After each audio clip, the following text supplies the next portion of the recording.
Assalamu alaikum wa rahmatullahi wa barakatuh. This video is going to be a little bit different than my usual content, but I think it's not entirely out of place because it is Ramadan. Most of the time when we have a moral decision to make, we usually know what the right decision is, what the moral decision is. And when you weigh the pros and cons of a moral decision, usually there's the moral argument, and then there's a bunch of counter arguments, the cons, that have nothing to do with morality. Usually you're not going to find a moral argument and a moral counter argument for the same decision. More often than not, the counter arguments against making the decision that you know is the moral decision, most often the counter arguments are practical and selfish arguments. Like, if I do the right thing, if I make the moral choice, maybe it's going to make my life harder. Maybe I'll damage a relationship. Maybe I'll lose some money. Or anyway, I may suffer some form of loss or punishment or difficulty or hardship, what have you. So these are not moral counter arguments against making the moral choice, but we consider them anyway. And all too often, unfortunately, I think, we accept the non-moral arguments instead of doing what we know is the moral right thing to do. So I just want to say that never works out. And I mean never. Wallahi, the most blessed people are those who, when there is a moral decision to make, they just automatically do the moral thing. They don't try to map out all the angles. They don't have the counter arguments. They don't do the pros and cons. It's just, well, that's the moral thing and I do it. Those are the people who can really have peace of mind. Because when you don't do the moral thing, when you don't make the moral choice, yeah, you may get away with it.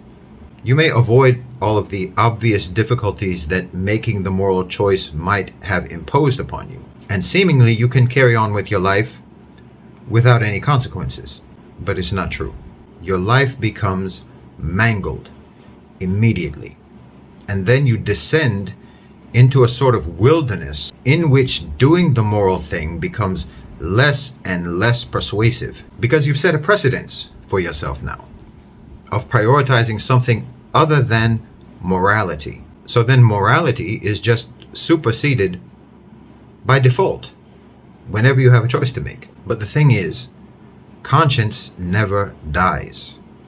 You can't suffocate it. When you suppress it, your conscience will toxify in your mind and in your heart, and it will become corrosive, eating away at you. And then all of those things that you thought you saved by not doing the moral thing, by not making the moral choice, all of those things you thought you saved become malignant and spoil. Because you cannot actually preserve anything that matters to you by making it more important to you than your morality. Whatever you have in your life that is important to you, Allah subhanahu wa ta'ala gave it to you.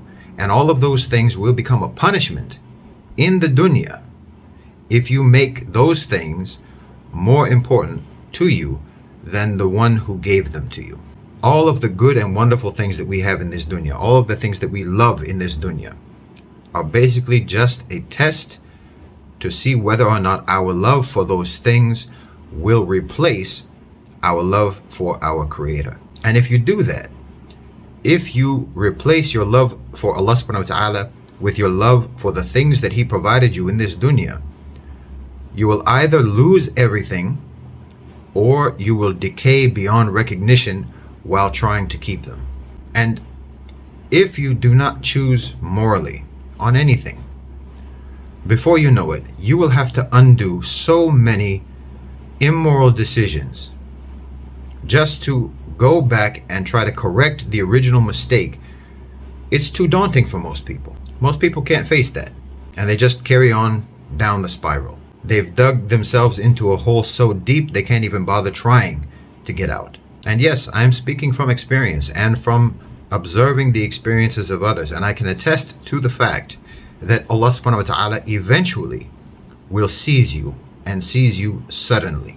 And when that happens, you will realize in that moment that all this time that you thought you were surviving, all this time that you thought you were successfully navigating the minefield of immorality, all of that avoidance of consequences turns out to just have been one big circle all the way back to the consequences you thought you escaped. So I'm just saying, when you have a moral decision to make, the moment you start weighing the pros and cons of that, it's from shaitan.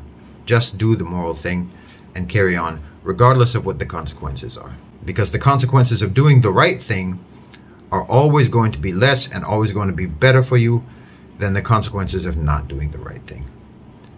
Jazakumullahu khairan wa assalamu alaikum.